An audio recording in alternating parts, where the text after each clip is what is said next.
जय हिंद एवरीवन। आज की क्लास में हम एनडीए से रिलेटेड ज्योग्राफी के कुछ इम्पॉर्टेंट टॉपिक और उससे रिलेटेड पीवाईक्यू के बारे में डिस्कस करने वाले हैं। तो चलिए शुरू करते हैं। और सबसे पहले अगर बात करें ये क्लास की इम्पोर्टेंस की, तो 1 सितंबर को जो पेपर होने वाला है उससे रिलेटेड ये एक टाइप का क्विक रिवीजन क्लास होगी, जिसमें हम टॉपिक्स पे भी डिस्कस करेंगे और उससे रिलेटेड जो प्रीवियस ईयर में क्वेश्चंस पूछे गए हैं उससे भी बात करेंगे और कैसे क्वेश्चंस आने के चांसेस हो सकते हैं उस पर हम बात करने वाले हैं। सबसे पहले हम बात करेंगे पीवाईक्यू यानी कि क्वेश्चंस किस टाइप के होते हैं, देन इससे रिलेटेड टॉपिक भी पढ़ेंगे। देखिए पहला क्वेश्चन दिया हुआ है the sun glowing surface is known as, यानी कि सूर्य की जो सतह चमकती है उसके बारे में पूछा जा रहा है कि क्या कहा जाता है।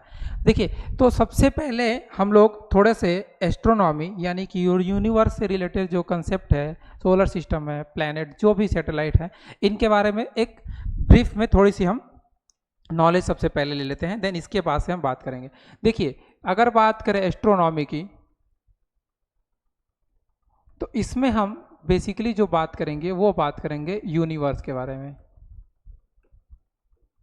और अगर यूनिवर्स की बात करेंगे तो देखिए यूनिवर्स से रिलेटेड बहुत सारे कंसेप्ट हमें पढ़ने को मिलता है। देखिए अगर सबसे पहले बात करें तो 140 ईस्वी यानी कि 140 एडी में एक साइंटिस्ट हुए क्लॉडियस टॉलमी।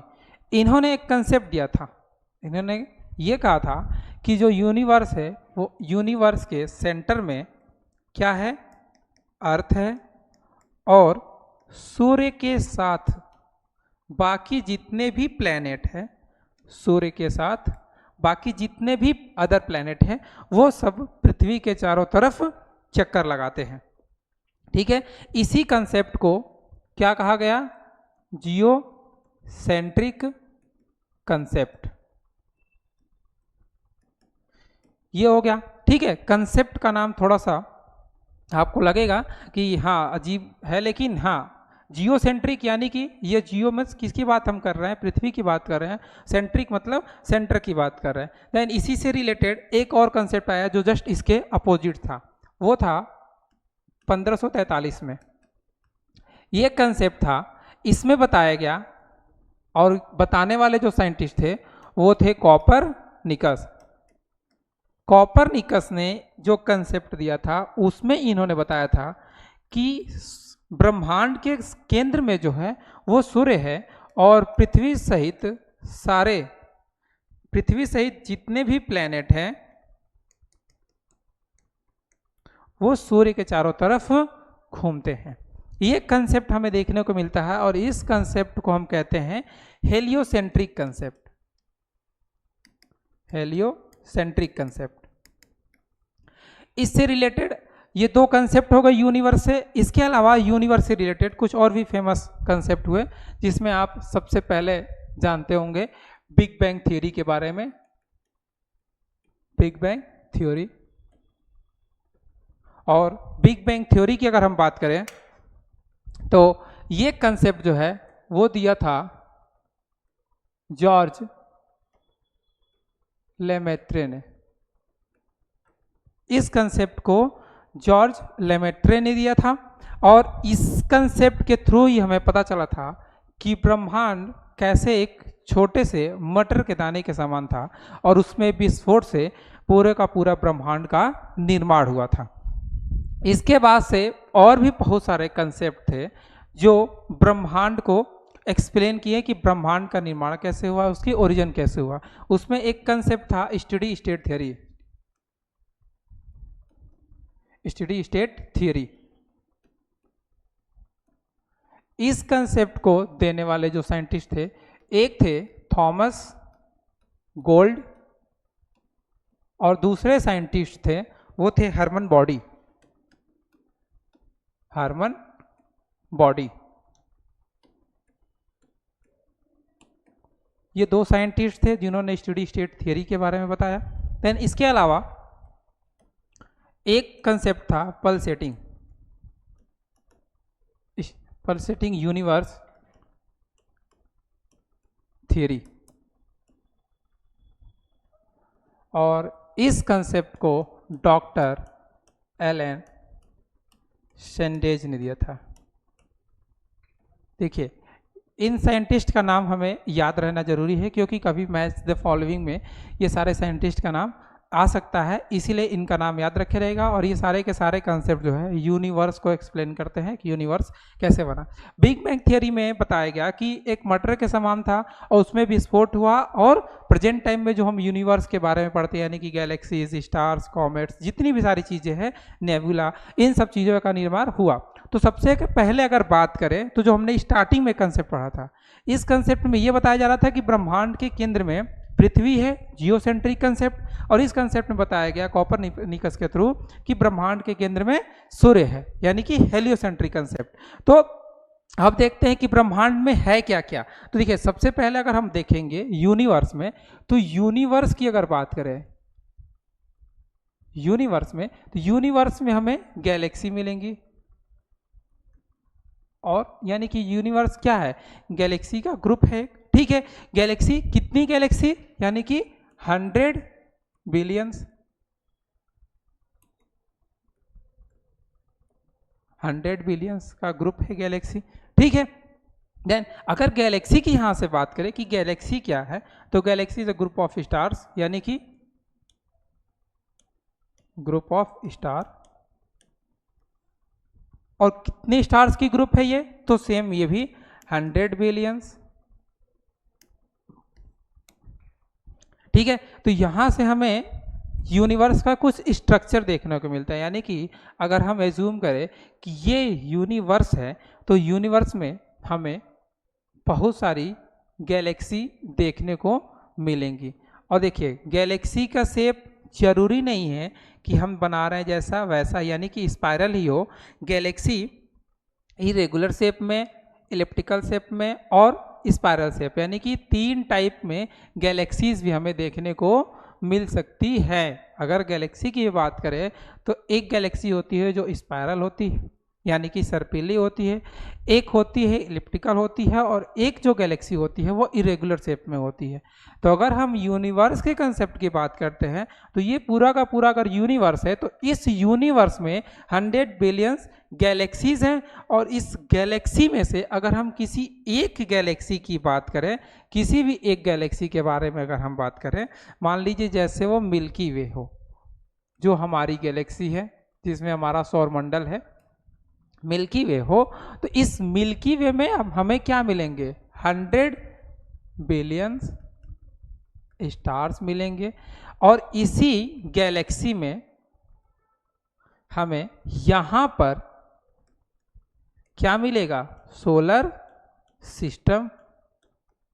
और इसी सोलर सिस्टम में हमें जो पढ़ने हैं वो पढ़ने हैं सन के बारे में, देन जितने भी प्लैनेट है, प्लैनेट के बारे में, मून्स, जितने भी मून हैं इनके बारे में पढ़ेंगे। देन इसके अलावा कॉमेट, ये जो भी चीज़ें हैं इन सब के बारे में हम थोड़ी बहुत जानेंगे। क्वेश्चंस जैसे जैसे आते रहेंगे उनको हम सॉल्व करेंगे और उसके बारे में जानते रहेंगे।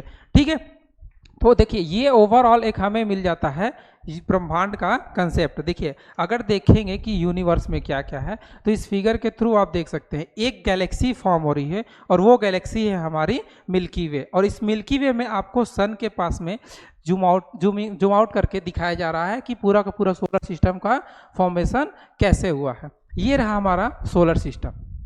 ठीक है, और इस सोलर सिस्टम में आप एक सैटेलाइट एक प्लेनेट देख रहे हैं, सैटर्न को। ठीक है, वैसे ही इस पूरे के पूरे सोलर सिस्टम में अगर हम बात करते हैं, तो देखिए यहाँ पर ये है हमारा सोलर सिस्टम, और इसमें सारे के सारे प्लैनेट, एस्टेरॉयड्स, कॉमेट्स, जो भी चीज़ है ये हमें देखने को मिलेंगी। ठीक है, तो ये अगर बात करते हैं सोलर सिस्टम के बारे में, तो ध्यान दीजिएगा, सोलर सिस्टम में टोटल 8 ग्रह होते हैं, और 8 ग्रहों में 4 जो होते हैं वो उन्हें हम कहते हैं इंटरनल, और बाकी जो 4 होते हैं उनको हम कहते हैं एक्सटर्नल। चलिए इनके बारे में भी थोड़ा बहुत हम बात करते हैं।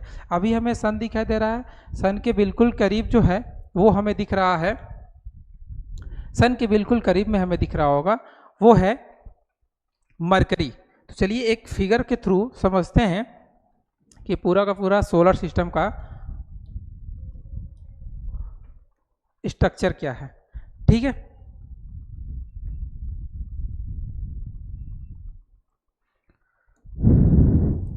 ठीक है, सबसे पहले हम बात करेंगे, ये हो गए हमारे सोलर सिस्टम का एक स्टार सन।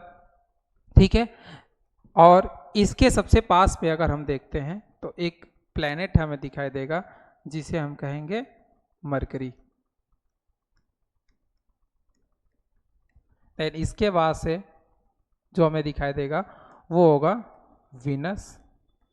जस्ट इसके बगल में हमें मिलेगा हमारा ग्रह अर्थ, और जस्ट इसके बाद हमें मिलेगा लाल ग्रह मार्स।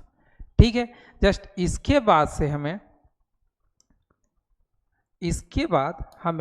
एक बेल्ट दिखाई देता है जिसे कहते हैं एस्टेरॉयड बेल्ट।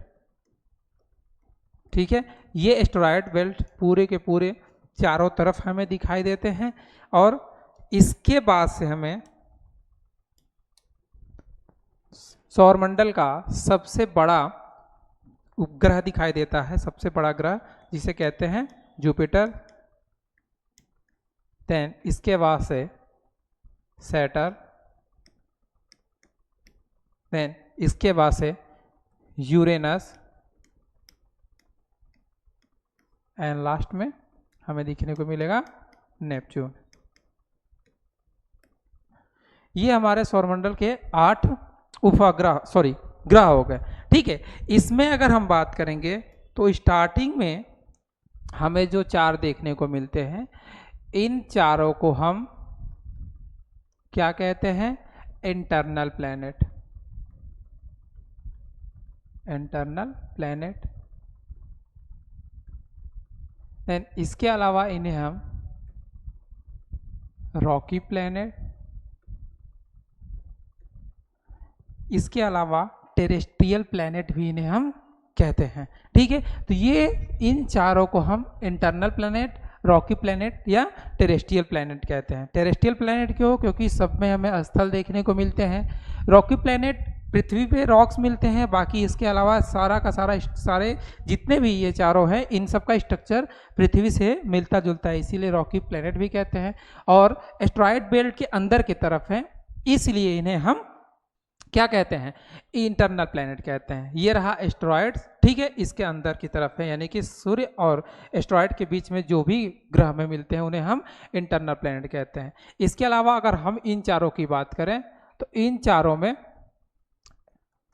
इन्हें हम कहते हैं एक्सटर्नल प्लैनेट। एक्सटर्नल प्लैनेट हो गया, या इन सब का शेप जो है जुपिटर प्लैनेट के जैसा है, इसीलिए इन्हें हम जोवियन प्लैनेट भी कहते हैं। जोवियन प्लैनेट भी कहते हैं, ठीक है। और इसके अलावा ये सारे के सारे, जैसे ये सॉलिड है वैसे ये सारे के सारे गैसियस हैं, इसीलिए इन्हें गैसियस प्लैनेट भी कहा जाता है। तो ये हैं सोलर सिस्टम में 4 इंटरनल प्लैनेट और 4 एक्सटर्नल प्लैनेट। अगर इसके बारे में कुछ और थोड़े बहुत इसके बारे में अगर हम बात कर लें तो देखिए, अगर पहला होता है सीक्वेंस अगर हमें याद है तो ठीक, इसके अलावा जो हमें याद करना रहता है वो होता है अकॉर्डिंग टू शेप, यानी कि साइज के हिसाब से अगर हम देखें तो सबसे बड़ा कौन होगा और सबसे छोटा कौन होगा। एनडीए के पेपर में बेसिकली कभी कभी 3, 4, 5 प्लैनेट के नाम दे दिए जाते हैं और उनको अरेंज करने के लिए भी दे दिए जाते हैं। वैसे क्वेश्चंस भी आते हैं, वैसे क्वेश्चंस के लिए हमें इनका साइज याद रहना पड़ेगा कि कौन सबसे बड़ा है। तो हमें पता है कि सबसे बड़ा है जुपिटर, दूसरे नंबर पे कौन है तो सैटर्न, तीसरे नंबर पे यूरेनस और चौथे नंबर पे नेपच्यून। ये सारे के सारे ग्रह जो है सीक्वेंस में आते हैं, ठीक है।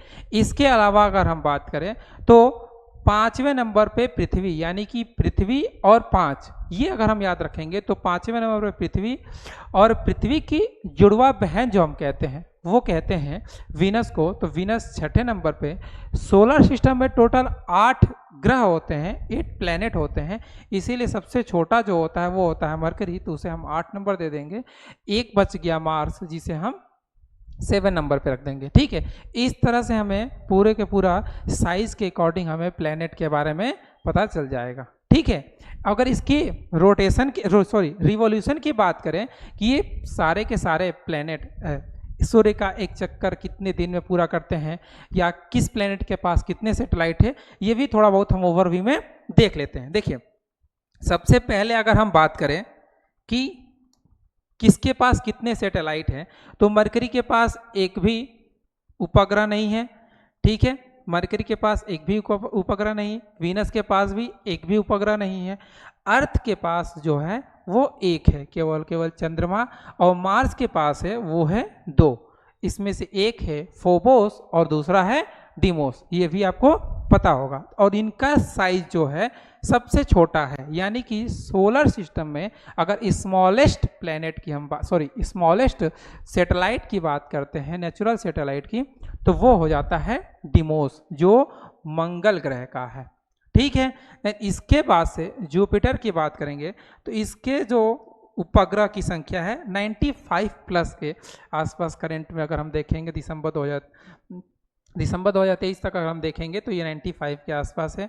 देन सैटर्न की बात करेंगे तो 146, यानी कि प्रेजेंट टाइम में सबसे ज़्यादा मून यानी कि नेचुरल सैटेलाइट की अगर बात करें तो वो है शनि ग्रह के पास। इसके बाद से 27 के आसपास यूरेनस के पास है और 13 उपग्रह जो है नेपच्यून के पास है। ठीक है, अब इसके अलावा कुछ और बेसिक इंफॉर्मेशन जान लेते हैं। मरकरी सबसे छोटा है और मरकरी सूर्य के पास है, लेकिन फिर भी गर्म ग्रह जो कहते हैं उसे कहते हैं वीनस को। तो वीनस जो है सबसे हॉटेस्ट प्लेनेट हो जाता है। ठीक है, क्यों? क्योंकि इसके एटमॉस्फेयर में सबसे ज़्यादा हमें CO2 देखने को मिलता है और CO2 एक गर्म गैस होती है और यह शुक्र ग्रह पर 95 to 97% हमें देखने को मिलती है। ठीक है, अब कंपैरिजन कर सकते हैं हम, क्योंकि पृथ्वी पर CO2 जो है 1% भी नहीं है, 0.03% के अप्रॉक्स है, और यही CO2 वीनस पे 95 to 97% है। तो हम एज्यूम कर सकते हैं कि कितनी गर्म गैस है और कितनी गर्मी यहाँ हो सकती है। इसके अलावा मार्स के बारे में हमने बता दिया।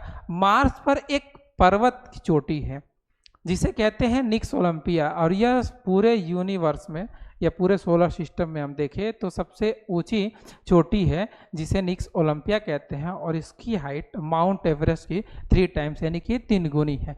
ठीक है, निक्स ओलंपिया यहाँ हो जाए। जुपिटर की बात करें तो गैलीलियो गैलीली का नाम आप लोगों ने सुना होगा। 1610 में इन्होंने टेलीस्कोप की मदद से जुपिटर को जब देखा तो इन्होंने जुपिटर के कुछ स्टार्स, उनके हिसाब से ऐसा लगा, जुपिटर के बेसिकली उन्होंने कुछ उपग्रह को देखा, स्टार्स ने उपग्रह को देखा, और उन्हीं उपग्रह को हम आज गैलीलियो उपग्रह के नाम से जानते हैं।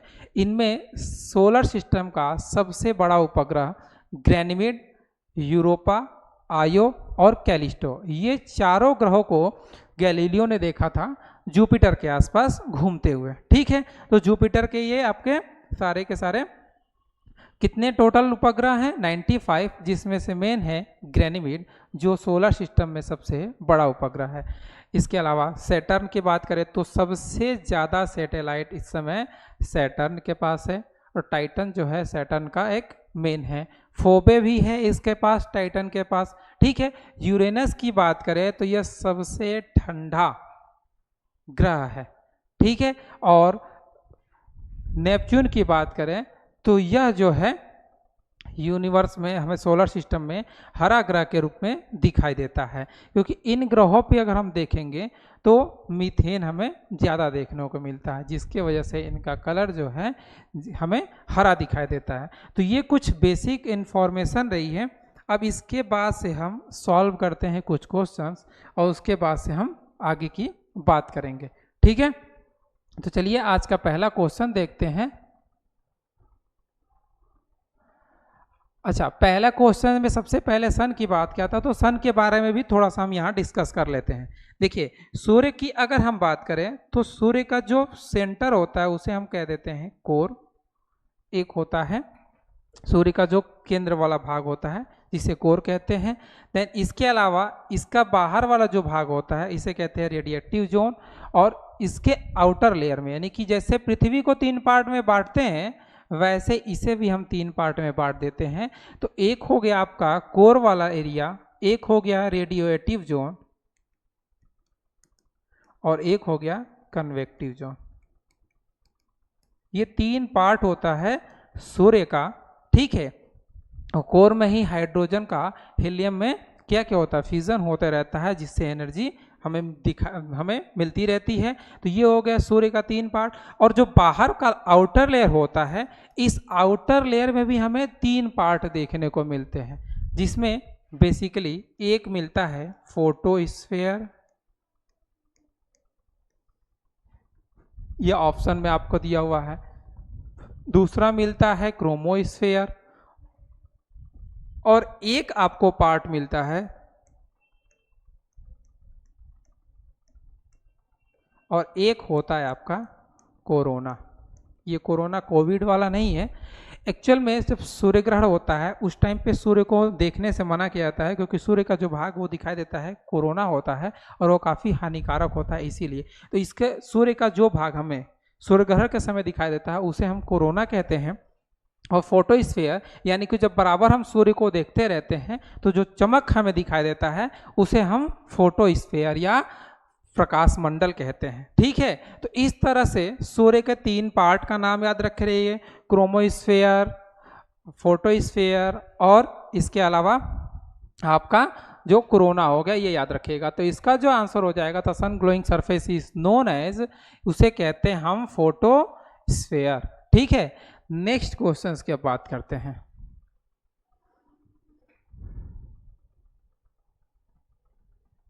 नेक्स्ट क्वेश्चन दिया हुआ है कि unlike other planet which of the following planets rotate in clockwise directions. कौन सा ग्रह जो है वो क्लॉकवाइज डायरेक्शन में, देखिए एक चीज थोड़ा सा हम यहाँ याद रखने की कोशिश करेंगे, चाहे वो सूर्य हो, सन या गैलेक्सी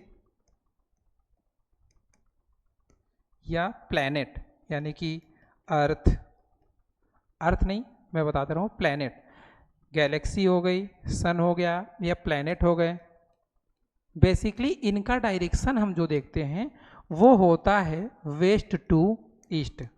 लेकिन दो हमारे पास ऐसे हमारे पास ग्रह हैं, जिसमें एक है वीनस और एक है यूरेनस। ये 2 ग्रह ऐसे हैं जो सूर्य का चक्कर जो है वो ईस्ट टू वेस्ट लगाते हैं, ठीक है। बाकी अगर सूर्य के बारे में भी पूछे तो हम कहेंगे वेस्ट टू ईस्ट सूर्य घूमता है अपने एक्सिस पे। अगर गैलेक्सी की बात करेंगे तो गैलेक्सी भी वेस्ट टू ईस्ट ही मूव करती है। प्लैनेट में अगर इन 2 प्लैनेट को छोड़ करके अगर हम बाकी प्लैनेट की बात करेंगे तो वो भी वेस्ट टू ईस्ट ही। अगर अर्थ की बात कर देगा यहाँ पे कि पृथ्वी किस तरीके से सूर्य का चक्कर लगाती है, जिसे हम रिवॉल्यूशन कहते हैं, तो ये भी हो जाएगा हमारा वेस्ट टू ईस्ट। और अगर एक्सिस पे पूछे यानी कि उसे कहते हैं हम लोग रोटेशन, तो ये भी वेस्ट टू ईस्ट ही होता है। तो इन 2 उन 2 ग्रहों को यानी कि वीनस और यूरेनस 2 को याद रखेंगे, ये क्लॉकवाइज सूर्य का चक्कर लगाते हैं, ठीक है। चलिए नेक्स्ट क्वेश्चन की बात करते हैं। उम्मीद करते हैं ये आपको समझ में आ गया होगा। विच of the following planet has the highest density, सबसे ज्यादा डेंसिटी यानी कि घनत्व किस ग्रह का है, इसके बारे में हमें बताना है, ठीक है। तो देखिए सबसे ज्यादा घनत्व यहाँ पर देखेंगे तो एक्चुअल में मरकरी भी जो है रॉकी प्लैनेट है, जुपिटर गैसियस प्लैनेट है, विनस रॉकी प्लैनेट और अर्थ भी रॉकी प्लैनेट। देखिए गैसियस प्लैनेट है तो ये तो सबसे ज़्यादा हाई डेंसिटी होगा नहीं। अब हम बात करेंगे मरकरी, विनस और अर्थ में, तो इसमें सबसे ज़्यादा जो डेंसिटी होता है वो होता है अर्थ का, यानी कि अर्थ की जो डेंसिटी होती है 5.52 ग्राम पर सेंटीमीटर क्यूब के आसपास इसकी डेंसिटी होती है। ठीक है, और सबसे कम डेंसिटी 0.70 ग्राम सेंटीमीटर क्यूब के अप्रॉक्स जो होती है सबसे कम, वो होती है सैटर्न की। ठीक है, तो सबसे ज़्यादा घनत्व डेंसिटी याद रखिएगा पृथ्वी की होती है, क्वेश्चन एक बार का पूछा जा चुका है। देन इसके अलावा सबसे कम जो डेंसिटी होती है वो सैटर्न की होती है, तो इसका आंसर हो जाएगा ऑप्शन डी। ठीक है, देन नेक्स्ट अगर हम बात करें 4th नंबर क्वेश्चन की, क्षुद्र ग्रह यानी कि एस्टेरॉइड्स किसके बीच चक्कर लगाते हैं। तो हमने जो फिगर बनाया था, इस फिगर में अगर हम देख लेंगे तो हमें आइडिया मिल जाएगा। वैसे सबसे इजी क्वेश्चनों में से ये है, अभी तक जितने भी हम लोग क्वेश्चन देखे हैं वो क्वेश्चन एक साथ मिला करके प्रेजेंट टाइम का जो ट्रेंड चल रहा है वो हमें उससे रिलेटेड कई सारे कंसेप्ट एक साथ पूछे जा सकते हैं, इसीलिए इन सब क्वेश्चंस को हम इग्नोर नहीं कर सकते। पूछा जा रहा है कि एस्टेरॉइड्स जो है यानी कि ये क्षुद्र ग्रह जो है किन दो ग्रहों के बीच में हैं। ठीक है, तो पहला हमें दिख रहा है मार्स और दूसरा हमें दिख रहा है जुपिटर। अगर इस टाइप के क्वेश्चंस पूछे जाएंगे तो कभी अगर ये दोनों ऑप्शन में ना हो तो हो सकता हो अर्थ, सैटर्न, कुछ भी क्वेश्चन जो तरीका होता है पूछने का उसके अकॉर्डिंग हम पहले जज करके ही आंसर देंगे। तो यहाँ पर मार्स और जुपिटर है, और क्वेश्चन जो पूछा गया है इसमें देखते हैं कि ऑप्शन क्या क्या दिया हुआ है। इसमें मार्स एंड जुपिटर, ये पहला ऑप्शन हमें मिल गया, मंगल और बृहस्पति। तो क्षुद्र ग्रह जो है वो मंगल और बृहस्पति यानी कि मार्स और जुपिटर के बीच हैं। ये ऑप्शन बिल्कुल गलत है, तो ये गलत हो जाएगा। जुपिटर एंड सैटर्न ये एक साइड में है, तो ये हो नहीं सकता है। ठीक है, नेक्स्ट क्वेश्चन की बात करते हैं। नेक्स्ट क्वेश्चन सॉल्व करिए। दिया हुआ है Ganymede the largest natural satellite of our solar system is present. Ganymede की बात अभी हमने किया था, सॉल्व करें और इसका आंसर कमेंट बॉक्स में जरूर बताइएगा।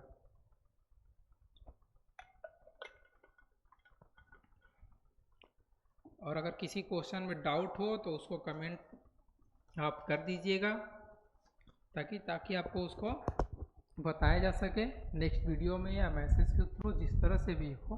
ठीक है, देखिए पूछा है Ganymede the largest natural satellite of solar system is present.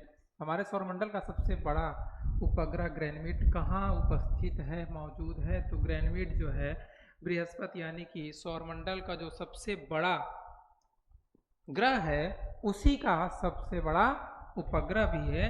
तो गैनीमेड जो है वो जुपिटर के पास प्रेजेंट है। ठीक है, तो इसका आंसर हो जाएगा ऑप्शन डी। नेक्स्ट बात करते हैं, comets are celestial bodies moving around the solar system in. धूमकेतु होते हैं जो सौर मंडल के चारों ओर घूमने वाले खगोलीय पिंड है, इसके बारे में पूछ रहा है कि क्या सही हो सकता है। तो देखिए कॉमेट्स की अगर बात करेंगे ना तो बेसिकली इसके कुछ इमेज आप याद रखिएगा। कॉमेट्स के 3 पार्ट होते हैं, एक होता है न्यूक्लियस जो बिल्कुल बीचों बीच हमें दिखाई देगा। ठीक है, इसके बाद जो होता है उसे हम कहते हैं कोमा, और जब यह सूर्य के थोड़े से करीब में आता है तो इसके जो बाहर के डस्ट पार्टिकल होते हैं वो थोड़े से एक्सटेंड करके एक पूंछ जैसा बन जाते हैं, जिसे हम टेल कहते हैं, पूंछ कहते हैं। इसलिए कॉमेट्स के 3 पार्ट हो जाते हैं। सेंटर वाले पार्ट को क्या कहते हैं, न्यूक्लियस यानी कि नाभि। इसके बाद आउटर लेयर को हम क्या कहने लगेंगे, उसे कहते हैं हम कोमा। और जब इसकी पूंछ बन जाती है, जब सूर्य के नज़दीक आ जाता है, सोलर सिस्टम के पास आ जाता है, तो इसकी पूंछ बन जाती है, इसीलिए इसे टेल। यानी कि इसके मेन 3 पार्ट होते हैं और ये एक एलिप्टिकल शेप में क्या करते रहता है, चक्कर लगाते रहता है। अब ऑप्शन पढ़ेंगे, देखेंगे elliptical orbit usually accompanied by a long shining tail. ठीक है, तो यह अंडाकार कक्षा में आमतौर पर एक लंबी चमकदार पूंछ के साथ होती है, और यही इसका क्या हो जाएगा, सही आंसर हो जाएगा। तो कॉमेट्स के बारे में बात ये आप याद रखिएगा कि इसके 3 पार्ट्स होते हैं, एक होता है न्यूक्लियस, कोमा और उसके बाद से टेल। ठीक है, ये 3 पार्ट होते हैं। क्या होते हैं, ये डस्ट पार्टिकल्स होते हैं जो आउटर लेयर में होते हैं, और जब भी ये सूर्य के संपर्क में आता है यानी कि सूर्य के जब करीब आता है तो इसके जो डेंसिटी होती है यानी कि फैलने लग जाती है एनर्जी की वजह से, इसीलिए इसकी पूंछ हमें बनते हुए दिखाई देती है। तो ये हो गया एक क्वेश्चन। नेक्स्ट क्वेश्चन की अगर बात करें 7 number, which of the following statement is are correct, यानी कि कौन सा स्टेटमेंट जो है वो सही है।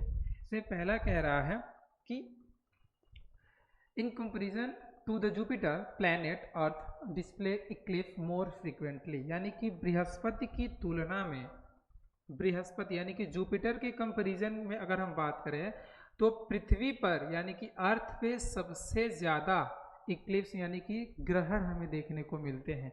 क्या ये सही हो सकता है? हमें इसके लिए केवल थॉट की ज़रूरत है, सोचने की ज़रूरत है कि बृहस्पति से ज़्यादा ग्रहण पृथ्वी पर हो सकते हैं?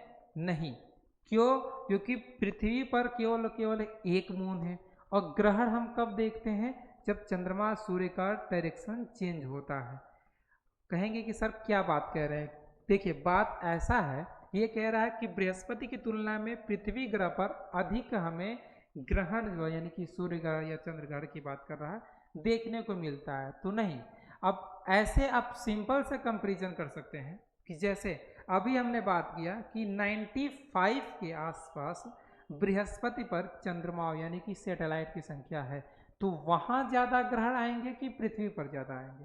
तो इसीलिए इस कंपैरिजन को अगर आप देख लें तो ये स्टेटमेंट क्या हो जाएगा? बिल्कुल ही गलत हो जाएगा। ठीक है, इसीलिए ये पहला स्टेटमेंट गलत हो गया, सही स्टेटमेंट बताना है। तो अभी ओनली एक, तो ये तो मान लीजिए ऑप्शन गलत हो गया। अभी देखते हैं आगे, ये दोनों ऑप्शन तो गलत हो जाएंगे ऐसे ही। ठीक है, अब दूसरा देखते हैं। On Mars only partial solar eclipse are possible, मंगल ग्रह पर केवल आंशिक सूर्य ग्रहण ही संभव है, हो सकता है मंगल पे आंशिक सूर्य ग्रहण। रीजन क्या है सर? अभी हमने डिस्कस किया था कि मंगल ग्रह पर सोलर सिस्टम के सबसे छोटा उपग्रह, पूरे के पूरे सोलर सिस्टम में सबसे छोटा उपग्रह जो है फोबोस और डिमोस ही है। डिमोस सबसे छोटा सोलर सिस्टम में आता है, तो यह ज़्यादा देर तक सन की लाइट को रोक नहीं सकता है, इसीलिए मार्स पर एक कम टाइम का सोलर इक्लिप्स हो सकता है। तो यह स्टेटमेंट सही हो सकता है, सॉरी, इसलिए ऑप्शन नंबर बी सही हो जाएगा हमारा आंसर। ठीक है, देखिए ये केवल कंसेप्ट सोचने वाली चीज़ें थी, इससे रिलेटेड जितने भी क्वेश्चंस है थोड़ा सा हमें देखना पड़ेगा। नेक्स्ट यह कंसीडर द फॉलोइंग स्टेटमेंट्स, जो भी स्टेटमेंट दिया उसके बारे में पढ़ते हैं। Pluto is no more a planet, सही बात है, प्लूटो को हमने प्लैनेट से हटा करके ड्रॉप प्लैनेट पौने उपग्रह में शामिल कर दिया है, पौने ग्रह में। रीज़न ये है कि ये जो था लास्ट नेपच्यून के ऑर्बिट को बार बार ओवरलैप करता था, इस वजह से इसे हमने, जो प्लैनेट का एक डिफिनीशन होता है कि ग्रह जो होते हैं वो सूर्य के चारों तरफ एक समान कक्षा में चक्कर लगाते रहते हैं, उस कंसेप्ट को, उस डिफिनीशन को प्लूटो जो है फुलफिल नहीं कर रहा था, वो ये ओवर कर रहा था नेपच्यून के ऑर्बिट को, इसीलिए इसको हमने हटा दिया। तो ये ग्रह नहीं रहा, ये स्टेटमेंट बिल्कुल क्या है, सही है। नीचे पढ़ लेते हैं, पूछ क्या रहा, ऊपर दिए गए कथनों में से यानी कि विच of the following statement given away is और करेक्ट, कौन सा स्टेटमेंट करेक्ट है? तो ये बिल्कुल स्टेटमेंट सही है। इसके अलावा कह रहा है Neptune and Uranus are called Jovian twins, ये भी सही है। अभी मैंने कहा कि जोवियन प्लैनेट जो होते हैं वो यूरेनस, सैटर्न, नेपच्यून, जुपिटर, ये सारे के सारे क्या हैं? जोवियन प्लैनेट ही है। और यहाँ पर दिया हुआ है Ceres of the brightest star, यह भी स्टेटमेंट जो है, सीरस क्या है? सबसे चमकीला तारा होता है, तो ये भी स्टेटमेंट सही है, यानी कि option number 1, 2 and 3 option B is correct. ठीक है, नेक्स्ट क्वेश्चन की बात करते हैं। 8 नंबर, निम्नलिखित का मिलान करें। अब यहाँ पर दिया हुआ है कौन मैच द फॉलोइंग, यहाँ पर दिया हुआ नेपच्यून, और जो ईजी है अगर उसके अकॉर्डिंग ही अगर आप करें तो हो सकता है वो आपको मिल जाएगा। देखिए नेपच्यून का सबसे ठंडा, नहीं अभी मैंने आपको बताया कि यूरेनस जो है वो सबसे ठंडा है, तो इसको अभी छोड़ देते हैं। मार्स, मंगल ग्रह कैसा है? रेड है। फेरस ऑक्साइड मंगल पे सबसे ज़्यादा होता है, इसीलिए मंगल लाल ग्रह होता है। इसके अलावा वीनस की अगर बात करेंगे तो ये पृथ्वी की जुड़वा बहन कहते हैं, ये भी सही है।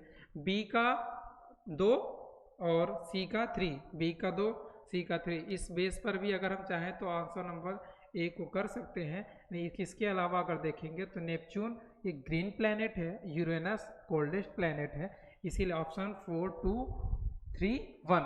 वैसे क्वेश्चन जो होता है एग्जाम में वैसे सॉल्व करने के बजाय अच्छा रहता है अगर हम इसको यहाँ लिखते। नेपच्यून को हम कितना नंबर दे देंगे, 4 नंबर, मार्स को हमने 2 दे दिया, देन इसके बाद से वीनस को हमने 3 दे दिया और यूरेनस को 1।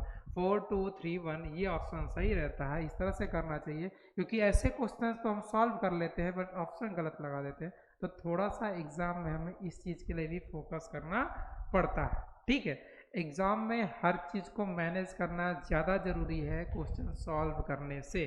ठीक है, इसीलिए ये कंसेप्ट हमें इजी लगता है, तो इस कंसेप्ट को आप फॉलो करिए और यहाँ पे 4 2 3 1 4 2 3 1 दिया है, ऐसे आप मार्क किया करिए। ठीक है, तो ये हो गया 9 नंबर। नेक्स्ट क्वेश्चंस की बात करें, 10 नंबर क्वेश्चंस की बात करें। एक तरफ लिस्ट में दिया हुआ है सारे, एक तरफ स्टार्टिंग में कुछ अलग से लिस्टेड बॉडीज दी हुई है, दूसरी तरफ है हमें एक्सप्लेन करना है। देखिए, अगर हम बात करें टाइटन, तो यह सैटर्न का, ये सैटर्न है, सैटर्न नहीं है, SATURN, या RN को M कर दिया गया है, इसे थोड़ा सा देख लीजिएगा। तो टाइटन जो है सैटर्न का सबसे मेन सैटेलाइट है। इसको फोबोस की बात करेंगे तो मार्स का। अगर इतने पर क्वेश्चन सॉल्व हो जाए तो हम ऑप्शन में चल के देखने की कोशिश करेंगे। ए का हमने क्या मिलाया हुआ है, ए का 2 और बी का हमने सॉल्व किया हुआ है 4। देखते हैं आगे, ए का 2 और बी का 4, और भी कहीं दिया हुआ है, ए का 2 नहीं दिया है, ए का 2 नहीं दिया है, ए का 2 यहाँ पर है, ए का 2 यहाँ पे है, लेकिन बी का 4 यहाँ नहीं है, इसीलिए ऑप्शन ये सही हो जाएगा। और नेबुला जो होता है यानी कि सी, ये एक स्टार होता है, और साइरस जो है एक सीरस जो है एक छोटा तारा होता है। तो ये हो गया हमारा कंप्लीट ऑप्शन। तो ये हो गए हमारे ऑप्शन नंबर 20 करेक्ट। ठीक है, तो ऐसे अगर 2 को भी देख करके हम कर सकते हैं तो उसके अकॉर्डिंग भी ये क्वेश्चन इजीली सॉल्व हो जा रहा है। ठीक है, और नेक्स्ट क्वेश्चन देखते हैं। दिया हुआ है, विच of the following factors is responsible for revolution of the अर्थ, यानी कि पृथ्वी के परिक्रमण में कौन सा फैक्टर जो है काफ़ी ज़्यादा इम्पोर्टेंट रखता है, उत्तरदायी है, इसकी हम बात करेंगे। दिया हुआ है gravitational force of the moon, जी बिल्कुल सही नहीं है। ये ग्रेविटेशनल मून का ग्रेविटेशनल फोर्स अर्थ पे इतना काम नहीं करेगा, उसे रोटेट कर सके। सन हीट एंड एनर्जी, सूर्य की ऊष्मा ऊर्जा। नेक्स्ट देखते हैं density of planet in the solar system और gravitational pull of the sun. जी हाँ, ये भी स्टेटमेंट सही नहीं है, ये भी स्टेटमेंट सही नहीं है। ग्रेविटेशनल पुल ऑफ द सन, सूर्य का गुरुत्वाकर्षण खिंचाव जो होता है वो सारे प्लैनेट को उसके चारों तरफ घूमने पे मजबूर करता है। तो इसलिए ये ऑप्शन जो हो जाएगा 11th का ऑप्शन नंबर जो बी है वो करेक्ट हो जाएगा। डी नंबर ऑप्शन जो है वो करेक्ट हो जाएगा। ठीक है, तो 11th का डी सही आंसर है। नेक्स्ट एक बार बात करें नेक्स्ट क्वेश्चन की, व्हाट डज इक्विनॉक्स मीन, विषुव का क्या अर्थ है। देखिए, विषुव में इसमें दिया है 2 periods of the year when day and night are equal, वर्ष के 2 कालखंड जब दिन और रात बराबर होते हैं। The climate of the place, जगह की जलवायु। रिवोल्यूशन ऑफ द अर्थ, पृथ्वी का revolution. None of the above, इनमें से कोई नहीं। देखिए, इक्विनॉक्स यानी कि विषुव का मतलब क्या होता है, यहाँ पे थोड़ा सा समझते हैं। देखिए, हम लोग जब एक टॉपिक पढ़ते हैं, जिस टॉपिक को कहते हैं rotation and revolution, rotation and revolution पढ़ते हैं जब, उस टाइम पीरियड में हम सूर्य को सेंटर में रख के पृथ्वी के 4 फिगर बनाते हैं। चारों तरफ पृथ्वी के हम फिगर बनाते हैं और इस फिगर के थ्रू कुछ चीज़ें हमें फाइंड करने को मिलती है। जैसे ये याद रखने की कोशिश करते हैं हम कि सूर्य का लाइट कब किस टाइम पर किस रेखा पर पड़ेगा। ठीक है, इसकी हम बात करते हैं। देखिए बेसिकली हम जब कभी भी ज्योग्राफी पढ़ते हैं तो पृथ्वी के इन 3 लाइनों के बारे में आप लोग बार बार पढ़ते हो। 0 डिग्री इक्वेटर लाइन, एंड इसके अलावा 23 degree and half tropic of Cancer north की तरफ, और 23 degree and half tropic of Capricorn south की तरफ। ये 3 लाइनों के यानी कि कर्क रेखा ऊपर वाला है और नीचे वाला विषुवत रेखा, और ये हो गया आपके मकर रेखा। इन लाइंस के बारे में हम पढ़ते हैं।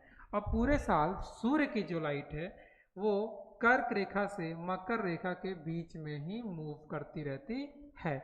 इसी टाइम को हम 4 फिगर से समझने की कोशिश करते हैं। सबसे पहली बात कि सूर्य जो है पृथ्वी जो है सूर्य के चारों तरफ पश्चिम से पूर्व रोटेट करता है, घूमता है, रिवॉल्व करता है। ठीक है, रिवोल्यूशन लगाता है, यानी कि सूर्य के चारों तरफ घूमना रिवोल्यूशन और अपने अक्ष पे घूमना रोटेशन। ठीक है, ये सिंपल सा याद रखेंगे। रोटेशन को हिंदी में घूर्णन कहते हैं और रिवोल्यूशन को हम कहते हैं परिक्रमण। ठीक है, तो इस तरह से अगर हम देखेंगे तो सन की लाइट एक टाइम पीरियड में 90 डिग्री एंगल के साथ इस वाले लाइन पे आ रही है। इस लाइन को हम क्या कहेंगे, अभी कर्क रेखा कहेंगे। Tropic of Cancer 23 degree half north की तरफ है और ये टाइम पीरियड होता है 21 जून को होता है। ठीक है, देन इसके अलावा अगर देखेंगे जस्ट इसके अपोजिट में तो सन की लाइट नीचे वाली लाइन पे आ रही है और ये जो टाइम पीरियड होता है ये होता है 22 दिसंबर को। ठीक है, अब ये 2 टाइम पीरियड की इंपॉर्टेंस ये है कि जब सन की लाइट 21 जून को कर्क रेखा पर आती है उस समय उत्तरी गोलार्ध यानी कि नदर्न हेमिस्फीयर में दिन सबसे लंबा हो जाता है, और जब सन की लाइट 22 दिसंबर को कैप्रिकॉर्न पे आती है तो उस समय सदर्न हेमिस्फीयर में दिन सबसे लंबा होता है। ठीक है, ये एक कंसेप्ट याद रखेंगे, कंफ्यूजन नहीं होगा। हमने क्या बताया है, 21 जून को नदर्न हेमिस्फीयर यानी कि नॉर्थ पोल की तरफ जाने पर जैसे जैसे जाएंगे दिन सबसे लंबा होता है, और वैसे 22 दिसंबर को साउथ पोल यानी सदर्न हेमिस्फीयर में जाने पर हमें दिन लंबा दिखाई देता है। लेकिन 2 दिन ऐसे होते हैं यानी कि 21 मार्च और 23 सितंबर, ये 2 डेट ऐसे हैं, इस डेट को सन की लाइट जो है 0 डिग्री लाइन पर आती है। ये थोड़ा सा मेंशन कर लीजिएगा आप लोग, 0 डिग्री लाइन पे आती है और इस दिन भी 0 डिग्री लाइन पे आती है। और इस दिन सन की लाइट जो है विषुवत रेखा पर पड़ती है, इसीलिए इसे हम विषुव कहते हैं। 21 मार्च 23 सितंबर के दिन सन की लाइट 0 डिग्री पर आती है और इस दिन पूरे पृथ्वी पर दिन और रात जो होते हैं वो बराबर होते हैं, यानी कि 12-12 घंटे के दिन तो 12 घंटे की रात, बिल्कुल बराबर टाइम होता है जब सन की लाइट 21 मार्च और 23 सितंबर को पड़ता है विषुवत रेखा पर इक्वेटर पे। ठीक है, तो इस बेस पे ये क्वेश्चन जो था हम कर सकते हैं, व्हाट डज इक्विनॉक्स मीन्स, यानी कि the 2 periods of the year when day and night are equal. तो ये वर्ष के 2 समय होते हैं जब दिन और रात क्या होते हैं, बराबर होते हैं, उन्हें ही हम इक्विनॉक्स कहते हैं। तो आज की वीडियो में बस इतना ही, मिलेंगे अगले वीडियो में। जय हिंद।